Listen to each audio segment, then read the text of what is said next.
उत्तर प्रदेश राज्य कर्मचारी के जो भी सदस्य हैं वो आज आंदोलित हैं और उनका सबसे बड़ी मांग है 8th पे कमीशन और साथ ही साथ ओपीएस। हमारे साथ यहाँ पर बहुत सारे कर्मचारी नेता मौजूद हैं, जो सदस्य हैं वो मौजूद हैं, उनसे बात कर लेते हैं कि आखिर उनकी मांगे क्या हैं जिसको लेकर वो आंदोलित हैं। सबसे पहले आपसे जानना चाहेंगे कि कौन सी ऐसी मांग है जिसको लेकर आप लोग लगातार आंदोलन कर रहे हैं? मैं कानपुर में राज्य कर्मचारी संघ परिषद का नेतृत्व करता हूं। राजा भरत अवस्थी हूं मैं। और मैं माननीय नरेंद्र मोदी जी को बधाई देना चाहता हूं कि वो विभिन्न राज्यों में चुनाव जीत रहे हैं। और इस चुनाव जीतने का जो कारण है वो कहीं ना कहीं उनके कर्मचारी हैं। उनकी जो भी नीति परक योजनाएं हैं, जनता के भलाई की योजनाएं हैं, उनको जमीन तक उतारने का काम कर्मचारी अधिकारी कर रहे हैं। तो मैं भारत सरकार से मांग करना चाहता हूँ कि जो पुरानी पेंशन है वो एनपीएस कर्मचारियों को दी जाए, जो 2004 और 2005 के बाद है। जो दूसरी प्रमुख मांग हमारी ये है कि हमेशा 10 साल के अंतराल में भारत सरकार वेतन आयोग गठित करती रही है, जिससे कर्मचारियों की समीक्षा होती रही वेतन की, और उनकी जो महंगाई बढ़ जाती है इतनी, इसलिए उनका वेतन बढ़ाया जाता रहा है। अभी तक सरकार ने वेतन आयोग का गठन नहीं किया है।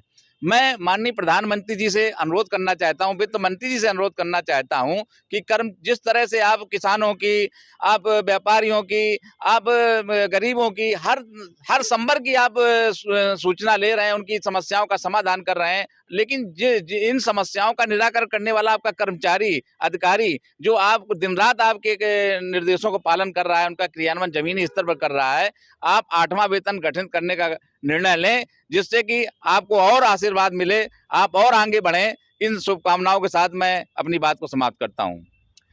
2016 में, शायद 2016 में होना है, जो 26 में होना है जो 8वां वेतन आयोग है, तो अभी से फिर इस तरह की मांग उठाने का क्या मकसद है?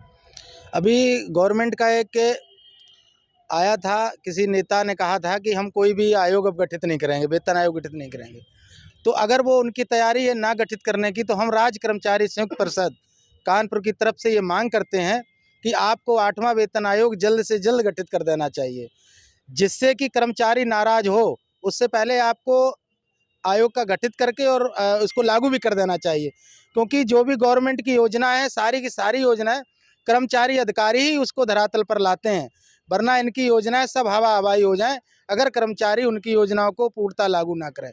दूसरी चीज़, 2004 से जब से पुरानी पेंशन बंद हुई है, सारे कर्मचारियों का जो कटौती होती है, जो पैसा जाता है, सब पूंजीपतियों और बाजार में लगता है, शेयर मार्केट में लगता है। तो वो पैसा कहाँ जा रहा है, अभी तक इसका कोई भी स्पष्ट सरकार ने जारी नहीं किया है कि ये पैसा जा कहाँ रहा है। तो हम लोग कहते हैं जो भी अच्छी बेनिफिट है आप रख लीजिए। आप 4-4, 3-3 पेंशन लेते हैं मंत्री विधायक बनने के बाद, और कर्मचारियों को एक पेंशन नहीं, उनका जो पैसा जमा है वो भी पता नहीं कहाँ जाता है।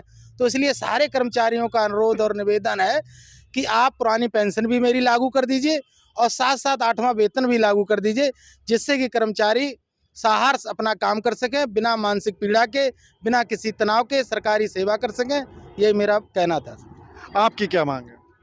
सरकार की योजनाओं का क्रियान्वयन केंद्रीय कर्मचारी एवं राज्य कर्मचारियों द्वारा किया जाता है। सरकार कर्मचारियों के लिए वेतन आयोग का गठन करती है और वो वेतन आयोग अभी गठित नहीं हुआ है। जब 26 में रिपोर्ट देगा तभी कर्मचारियों को वेतन मिलेगा। इससे सभी कर्मचारियों में रोष व्याप्त है। तत्काल सरकार से मांग की जा रही है कि वेतन आयोग का गठन करे, ताकि कर्मचारियों को उनके वेतन संबंधी लाभ प्राप्त हो सके। यही हम लोगों की मांग है। दूसरा, जो पुरानी पेंशन है उसको बहाल किया जाए। पुरानी पेंशन बुढ़ापे की लाठी है कर्मचारियों के लिए, और उसके ना मिलने से कर्मचारी आक्रोशित हैं। कर्मचारी यही मांग करता है सरकार से कि ये 2 मांगें हमारी पूरी की जाए। हम लोग सरकार की योजनाओं के क्रियान्वयन का कार्य करते हैं, कंधे से कंधा मिलाकर कार्य करते हैं। आज विभिन्न प्रदेशों में सरकार बनी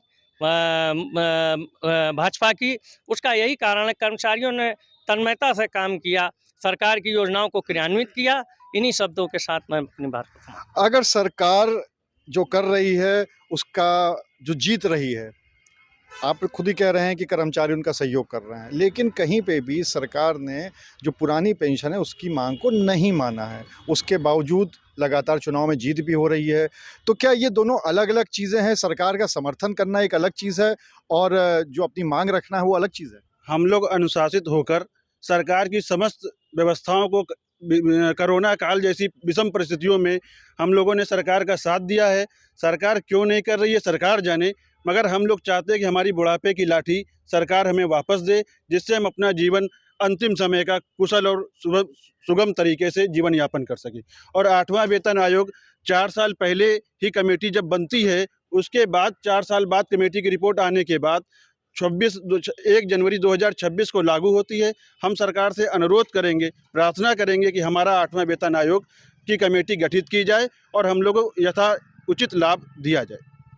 यहाँ पर कुछ महिला कर्मचारी भी मौजूद हैं, उनसे भी बात कर लेते हैं कि आखिर उनकी क्या माँगें हैं, आपकी क्या माँग है? ये वेतन है, जो पेंशन है या उसके अलावा भी कुछ है? जी सर, पहले मैं अपना परिचय देना चाहूँगी। मैं परिषद से जिला उपाध्यक्ष रंजना सिंह हूँ।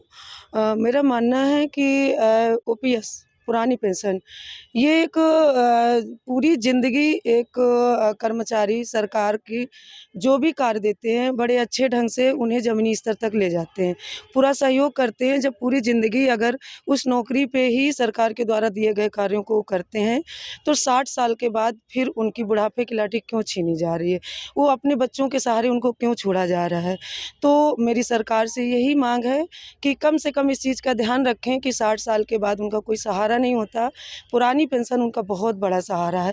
तो उनसे सम्मानजनक ज़िंदगी ये केंद्र सरकार के हों या राज्य सरकार के कर्मचारियों से ना छीनी जाए और सरकार को इस पे विचार करना चाहिए। उसको इस पर गौर करना चाहिए कि 60 साल के बाद वो ना कुछ कर सकता है, क्योंकि पूरी सेवा, पूरी ज़िंदगी वो सरकार के कार्यों पे लगा देता है। तो पुरानी पेंशन को लागू करना चाहिए। इसके बाद 8वां वेतन की जो माँग है, इसको भी सरकार के द्वारा कमेटी गठित करनी चाहिए। बस।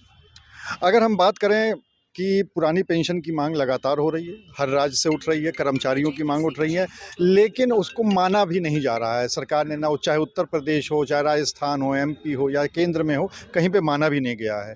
तो क्या माना जाए 2024 में?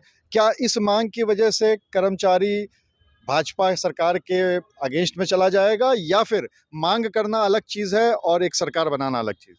देखिए, माँग जो होती है वो नीतिपरक होती है। आप देखिए, जो माननीय हमारे सांसद हैं, माननीय विधायक हैं, वो पेंशन ले रहे हैं, पुरानी पेंशन ले रहे हैं। और जो हमारे कर्मचारी 30-30, 35 साल की नौकरी कर रहे हैं, अगर उनको आप पुरानी पेंशन नहीं देंगे, उनको ऐसी एनपीएस में रखेंगे, जो पैसा शेयर मार्केट में लगाया जाएगा। मान लो अभी शेयर मार्केट ऊपर चढ़ा हुआ है, तो उनका 1000 का 10,000 हो जाएगा। अगर वही शेयर मार्केट गिर जाएगा, तो 1000 का 10 रुपए बचेगा। ऐसी स्थिति में ये होता है कि कर्मचारी को विश्वास नहीं होता है कि रियली में हमको पेंशन मिलेगी भी कि नहीं मिलेगी। इसलिए जो शंका है कर्मचारी में, अगर मैं समझता हूँ कि अगर सरकार को लगता है कि कर्मचारियों के लिए एनपीएस अच्छी है, तो मैं कहूँगा कि सांसद विधायक जी भी एनपीएस स्वीकार कर लें, उनके लिए भी अच्छी हो सकती है, लेकिन वो अपने लिए नहीं स्वीकार करेंगे। मैं चाहता भी नहीं हूँ कि वो स्वीकार करें। हम ये चाहते हैं कि हमारे कर्मचारियों को भी ओपीएस दे दी जाए। और हम लोग ये बोर्ड्स और मांग अलग होती है, चूंकि कर्मचारी वोट डलवाने में लगा रहता है। कर्मचारी चूंकि वोट ही नहीं डाल पाता है, और यहाँ पर वोट कोई मुद्दों को लेके नहीं कर्मचारी लगता है कि वो उसमें पेंशन नहीं मिल रही तो हम सरकार के खिलाफ वोट डालें। जिस दिन कर्मचारी ने सोच लिया कि वास्तव में सरकार हमारी मांगों का अनदेखी कर रही है, तो ऐसा नहीं है कि महात्मा गांधी ने 1942 में कह दिया था कि हम भारत छोड़ो आंदोलन करेंगे, कांग्रेस ने कहा हम नहीं करेंगे, तो अकेले उन्होंने कहा हम अकेले करेंगे। तो जिस दिन सरकार के खिलाफ अगर कर्मचारियों ने मूड बना लिया, मिलकर के बना लिया, अभी टुकड़ों में कर्मचारी आंदोलन करते हैं। कोई ये फला तारीख को रैली कर रहा है, कोई ठिकाने तारीख को रैली कर रहा है, कोई कहीं कर रहा है, कोई कहीं कर रहा है। जिस दिन सारे भारतवर्ष के कर्मचारी एकजुट होकर के एक दिन आंदोलन कर देंगे, काम रोक देंगे, ट्रेन रोक देंगे, बसें रोक देंगे, इमरजेंसी सेवाएं रोक देंगे, तो कोई कितनी बड़ी तानाशाह सरकार हो, उसको झुकना पड़ेगा और हमारी मांगे माननी पड़ेंगी। लेकिन हम ये नहीं चाहते कि हम कोई बाधा सरकार को पहुंचाएं। हम लोग कोई आंदोलन भी करते हैं तो कोशिश करते हैं कि समय से ऐसे समय में करें जिससे कोई कार्य न प्रभावित हो। हम इस समय लंच के समय में आपको बयान दे रहे हैं। हम लोग चाहते तो अभी खाना खा रहे होते, लेकिन हमने खाना ना खा करके हमने सरकार का काम किया पहले, इसके बाद हम आपके सामने आए हैं, लंच के समय में आए हैं। तो हम सरकार से मांग करेंगे कि हमारी नीतिपरक मांग है, हमारी ऐसी कोई मांग नहीं है जिससे कि सरकार का कोई राजस्व जो खजाना है वो लुट जाएगा। ये अंग्रेजों के समय से हमको पेंशन मिल रही है। और वो इतनी पुरानी पेंशन जिस पर कर्मचारी को भरोसा होता है, आप उसको अगर नहीं देंगे तो बुढ़ापे की सहारा लाठी समझिए इसको, अगर नहीं मिलेगी तो हम लोग क्या खाएंगे, क्या पिएंगे। और उस समय आपको बता दूं, जब बुढ़ापा आता है तो आजकल तो बच्चे भी निकल जाते हैं, पता नहीं कहाँ बच्चा कौन हो। हमारा सहारा केवल यही पेंशन है। अगर मैं सरकार से अनुरोध करूंगा, माननीय प्रधानमंत्री जी, जिस तरह से आपकी लोकप्रियता है, मुझे विश्वास है कि आप कर्मचारियों के लिए भी, ओपीएस के लिए और 8वें वेतन आयोग के लिए काम करेंगे, ऐसा मेरा आपसे अनुरोध है। तो ये जितने भी कर्मचारी हैं, इनका ये कहना है कि 8वां वेतन आयोग भले 2026 में आएगा, लेकिन उसकी प्रक्रिया अभी से शुरू हो जानी चाहिए ताकि 26 आते-आते उनको 8वें वेतन आयोग के हिसाब से उनकी सैलरी मिलने लगे। और दूसरी मांग ये है कि ओल्ड पेंशन स्कीम, क्योंकि वही बुढ़ापे की लाठी है, वही बुढ़ापे का सहारा है, इसलिए वो मिलनी चाहिए। हालांकि कर्मचारियों ने ये भी साफ कर दिया है कि वोट देना ना देना एक अलग मुद्दा है और अपनी मांग को रखना एक अलग मुद्दा है। कैमरामैन शारिक खान के साथ अनुराग अग्रवाल, TV9 कानपुर।